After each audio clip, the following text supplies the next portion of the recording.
जी sir, India में आप सभी का स्वागत है। और आज हम बात करेंगे डीजी से। हम बात करेंगे अर्थिंग कितना इंपॉर्टेंट होती है, मल्टी स्टोरी बिल्डिंग खास करके।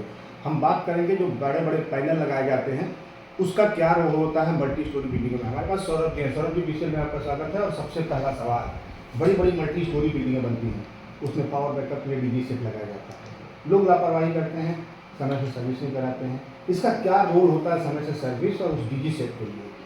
सर, समय से सर्विस ना कराने की वजह से कई बार डीजी सेट पे जब लोड पड़ता है तो उसका जो फ्यूल कंजम्पशन होता है वो बढ़ जाता है।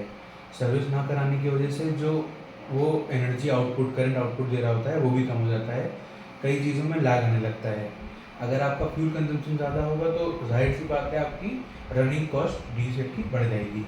पावर बैकअप सोल्यूशन के लिए डीजी सेट हर बिल्डिंग के लिए इसलिए ज़रूरी है क्योंकि जैसे आज का मौसम थोड़ा बारिश वाला हो रहा है और बादल छाए हुए हैं और इसमें सोलर ऊर्जा का उपयोग नहीं हो पाएगा। सोलर एनर्जी काम नहीं करेगी अगर आपके पैनल चार्ज नहीं होंगे। तो वैसे ही पावर बैकअप सोल्यूशन में डीजी सेट एक इररिप्लेसेबल ऑब्जेक्ट है। अच्छा सौरभ जी, क्या लगता है कि जो हमारे जो दर्शक हैं, बहुत से लोगों को अवेयरनेस की जानकारी नहीं है, खासकर मल्टी स्टोरी बिल्डिंग जब RWA बनती है, अपार्टमेंटों की अगर हम बात करें तो बड़ी बड़ी अपार्टमेंट हैं, सोसाइटियाँ हैं, लेकिन उस सोसाइटी में जो लोग रहते हैं, RWA बनाते हैं, तो उनको टेक्निकल नॉलेज नहीं होती है। बिल्डर ने डीजी सेट लगा दिया, वो भी प्रॉपर हैंडओवर नहीं किया, या हैंडओवर किया भी तो उसमें समय से जानकारियाँ नहीं थी कि उसको रख रखाव कैसे करना है। ऐसे में एक अपार्टमेंट की अगर हम बात करें तो उसमें कब कब कैसे कैसे कितने घंटे पर होता है या कितने समय पर होता है, उसकी सर्विसिंग जरूरी होती है? सर, वो सब डिपेंड करता है डीजी सेट के रनिंग आवर्स पे।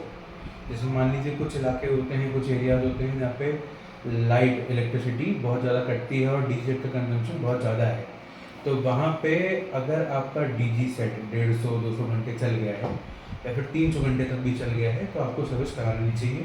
वरना कम से कम लाइट अगर कम जाती है, डीजी सेट की रनिंग मिनिमल है बिल्कुल, मतलब 5-10 मिनट डेली की है, तो आपको कम से कम 6 महीने, 3 महीने 6 महीने साल भर में एक बार उसका एक मेंटेनेंस रूटीन चेकअप जो होता है वो करा जरूर लेना चाहिए। मतलब अगर हम मान के चलें कि 6 महीने में रूटीन चेकअप है, उसका ऑयल और सिस्टम ठीक है, बहुत ज़्यादा रनिंग नहीं है, तो कम से कम साल में एक बार तो उसका सर्विस प्रॉपर ऑयल से लेकर हाँ, फिल्टर से हर लेकर ये चीज़ कराया चेकअप जाए। करानी चाहिए ताकि वो एफिशिएंटली लंबे समय तक आपको सेवा दे पाए अपनी। और सर, क्योंकि इंजन मैकेनिकल आइटम है, अगर उसमें तेल पानी उसका चेक नहीं होगा, जैसे हम लोग अगर अगर अपनी गाड़ियाँ भी नहीं चलाते हैं 6 महीने तक तो उसकी बैटरी का तार निकाल देते हैं, वैसे ही डीजी सेट में भी होता है। डीजी सेट और गाड़ी में इतना ही फर्क है, डीजी सेट चलता नहीं है, मतलब रोड पे नहीं रोड चलता पे है, नहीं पर चलता है। उसका इंजन और ये सब गाड़ी की तरह ही होता है। मैकेनिकल पार्ट्स काफ़ी हद तक सिमिलर होते हैं, उसमें मोबिल ऑयल डलता है, इसमें इंजन ऑयल डलता है।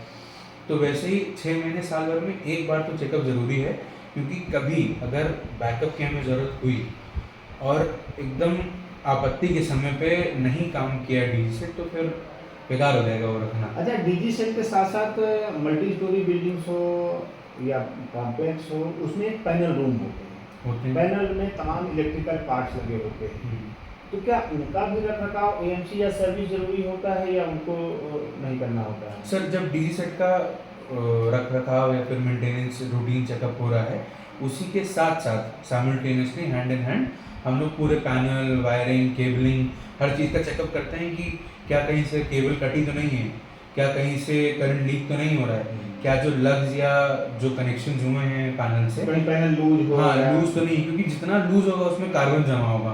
कार्बन जमा होने से एनर्जी लॉस होता है। एनर्जी लॉस होने से फिर ये होगा यार 62.5 kV का जनरेटर है पर ये आउटपुट तो तद ही नहीं रहा है कि इतने एसी चल जाए हमारे, तो वो सब दिक्कतें आने लगती हैं। अच्छा, एक चीज होता है जब मल्टी स्टोरी बिल्डिंग होती है तो एक होता अर्थिंग। अर्थिंग का क्या रोल होता है मल्टी स्टोरी बिल्डिंग के लिए? अर्थिंग का sir role multi storey building साथ ही साथ डीजी सेट दोनों में ही इम्पॉर्टेंट है।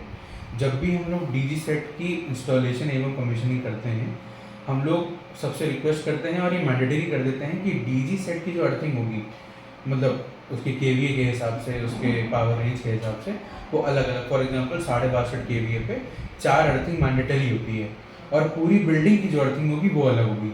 अर्थिंग का एक महत्वपूर्ण रोल ये है कि करंट लीकेज से बचाता है हमें। जैसे आज मौसम ख़राब है तो सीलन वगैरह की वजह से करंट लीक होने लगता है, तो सीधा अगर कहीं खुदा न खास्ता करंट लीकेज है किसी घर में, जनरेटर में कहीं करंट लीकेज है, तो किसी ने अगर कॉन्टैक्ट पॉइंट कर लिया और आ गया कोई भी व्यक्ति, तो उसको करंट नहीं लगेगा, सीधा वो अर्थिंग में चला जाएगा।